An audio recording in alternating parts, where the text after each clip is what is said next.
మన లీడర్లంతా ఒక్కసారిగా పొదుపు మోడ్లోకి వెళ్ళిపోతున్నారు.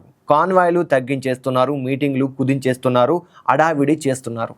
అంతా బాగానే ఉంది, కానీ ఇక్కడే ఒక చిన్న లాజిక్ మిస్ అవుతుంది. ప్రధాని గుర్తు చేసే వరకు మీకు ఇంకిత జ్ఞానం ఏమైంది? అనవసర ఖర్చులు తగ్గించుకోవాలనే కనీస బాధ్యత నాయకులకు ఉండక్కర్లేదా? ప్రజల సొమ్ముతో ఇన్నాళ్ళు హంగులు ఆర్భాటాలు కోట్ల రూపాయల పబ్లిసిటీలు చేసేశారు. ఇప్పుడేమో మోడీ చెప్పారని పొదుపు మంత్రం పాటిస్తున్నారు. ఇదంతా కేవలం తాత్కాలికంగా జనం దృష్టిలో పడడానికి చేసే రాజకీయ స్టంట్ కాదా? ఎంత అవసరమో అంత ఖర్చు చేయండి, తప్పులేదు. కానీ నిజమైన పొదుపు అంటే ఎవరో చెప్తే ఒక రోజో ఒక ఏడాదో చేసేది కాదు. అది మీ పాలనలో భాగం కావాలి. సెక్రటేరియట్ నుంచి మొదలుకొని గ్రామాల్లో ఉన్న వార్డు ఆఫీస్ దాకా ఎక్కడెక్కడ ఎంతెంత ప్రజాధనం వృధా అవుతుందో లెక్కలు తీయండి. ప్రభుత్వ నిధులను ఆదా చేసే మార్గాలను వెతకండి. వాటిని ఖచ్చితంగా ఇంప్లిమెంట్ చేయండి. అది మీ రోజువారీ విధుల్లో, మీ లైఫ్ స్టైల్లో ఒక అలవాటుగా మారాలి. నిజంగా మీకు ప్రజాధనం కాపాడాలని చిత్తశుద్ధి ఉంటే లగ్జరీ కార్లు, కోట్ల బడ్జెట్లు లేనాల్ని వదిలేసి మన పల్లెల్లో సామాన్య ప్రజలు రోజువారీ జీవితాన్ని ఎలా నెట్టుకొస్తారో అలా ఒక ఏడాది పాటు బతికి చూపించండి.